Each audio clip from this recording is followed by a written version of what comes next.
তাকে ভয় পেতে দেখে যুবকটি বলল, তুমি এখানে কি করছ?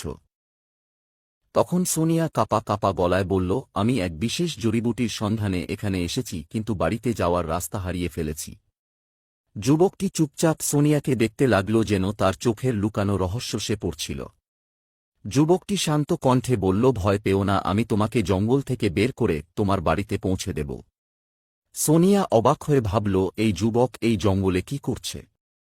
এত নির্ভয়ে সে কিভাবে এখানে ঘুরে বেড়াচ্ছে, যখন এখানে আসার অনুমতির কারণেই?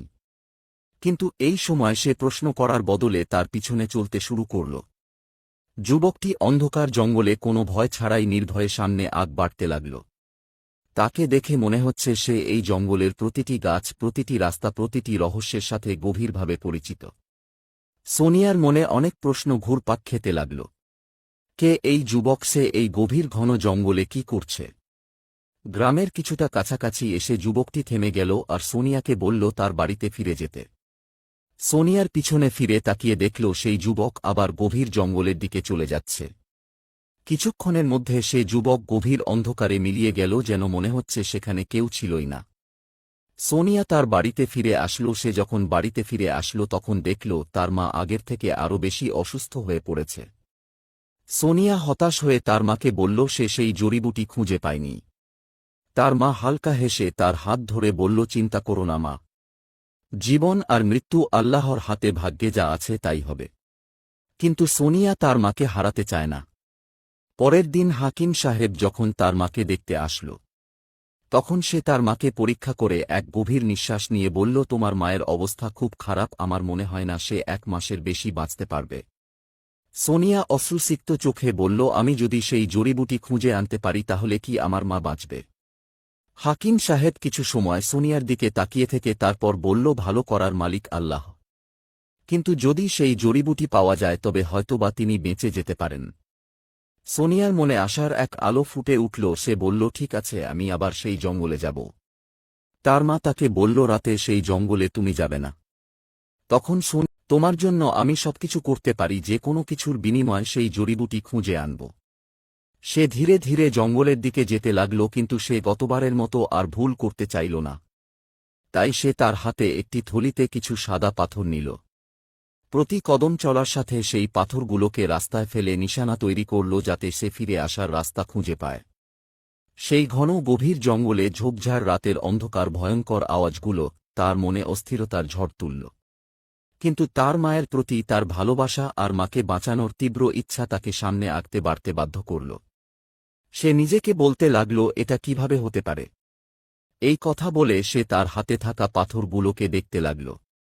সে পথে প্রতি কদম চলার সময় একটি করে পাথর মাটিতে ফেলত, কিন্তু কোনো এক অদৃশ্য শক্তি সেই পাথরগুলোকে তুলে ফেলত। ভয়ে সে কাঁপতে লাগল, তার হৃদস্পন্দন বেড়ে গেল, কিন্তু তারপরও সামনে চলতে লাগল।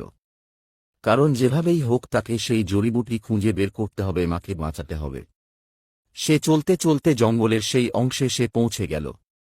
এখানের পরিবেশ আরও বেশি রহস্যময় ছিল। রাতের অন্ধকার হালকা ঠান্ডা বাতাস, তার সাথে এক অদ্ভুত ঘ্রাণ বাতাসে ছড়িয়ে পড়েছিল। হঠাৎ তার পেছনে কারও উপস্থিতি সে অনুভব করল। সে পিছনে ফিরে তাকাতেই তার চোখ হয়রানি আর খুশিতে ভরে উঠল, কারণ তার সামনে সেই নীল চোখোলা যুবক দাঁড়িয়েছিল।